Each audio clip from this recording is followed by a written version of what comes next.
Ano ba ang sanhi nung sobrang traffic kahapon sa Quezon City? Mukhang bandang hapon pa lamang nag-umpisa na yung yung slowdown sa traffic. Hanggang kagabi po, isa po ako dun sa mga naipit, Meron po, kung nabalitaan niyo po yung strike ng rally ng ating Opo. Manibela, ay dito po sa East Avenue po naganap po yon sa may harapan ng LTFRB. Doon po nagsimula yung ating naging problema sa trapiko dahil nagmarcha po sila na papuntang LTFRB. So naambala yung traffic natin ng electrical. At mag-alas 7 na nung umalis po sila doon sa area.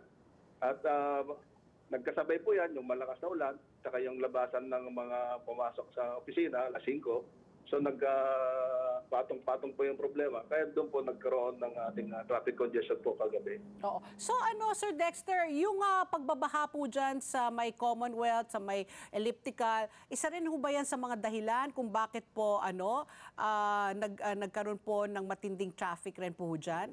Flash flood ba ho yan? Hindi pa ba nalilinis sa mga drainage po dyan? Alam naman po natin, na po, pa rainy season, naglalaninya. Wala po nangyari plus flood po doon sa area na po yung kagabi. Ang sanhi lang po talaga ay yung cost ng rally ng ating mga driver dito sa East Ave nga. Kasi nga po yung galing ng Commonwealth, galing Visayas Avenue, napapunta ng East Avenue, hindi po makatuloy na po dahil nabarhan nga po yung kalsada.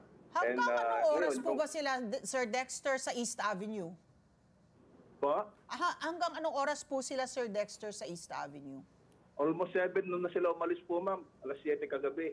Kaya doon sa vicinity ng LTFRB, Camias, Kamuning, Timog, nag-deploy po rin na tayo maraming tao doon initially dahil nga po doon sa nagaganap na pagbara ng mga nagrarally doon sa area.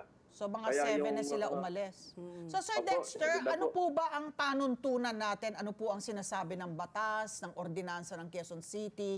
Alam ko po ang ating saligang batas ay talagang yung karapatan nila to peacefully, the right to peacefully assemble, pero binabangga naman yung karapatan po ng mga tao ng right to travel. Ano po? Pag ganito po na nagiging sanhi na po, obstruction, I'm sure in the hundreds of thousands po yung naabala po na tao kahapon. So, yung balanse po ng kanilang karapatan na to peaceably assemble, yung expression, freedom of expression, kapag ito po ay talagang, alam naman po natin, Sir Dexter, ang karapatan,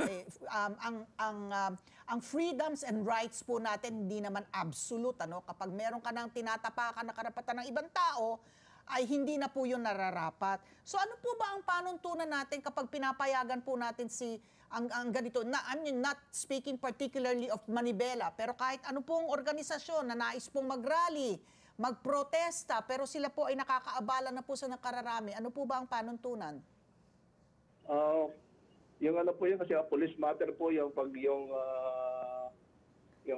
peace and order aspect ng situation ay police action na po yung kailangan. Ang tama po kayo ay yung karapatan so peaceful assembly ay kanilang inabuso. So yung attitude naman ng ating kapulisan ay maximum tolerance at yun po yung yung binabalanse yung maximum tolerance to the right ng or karapatan ng isang namamahayag sa kanilang saloobin. Ayun po yung mga challenge sa ating kapulisan na how to address those concerns. Previously, yung mga other progressive group na nag-rally sa Quezon City, ang pahintulot sa pamahalaan lungsod at pinag-uusapan doon sa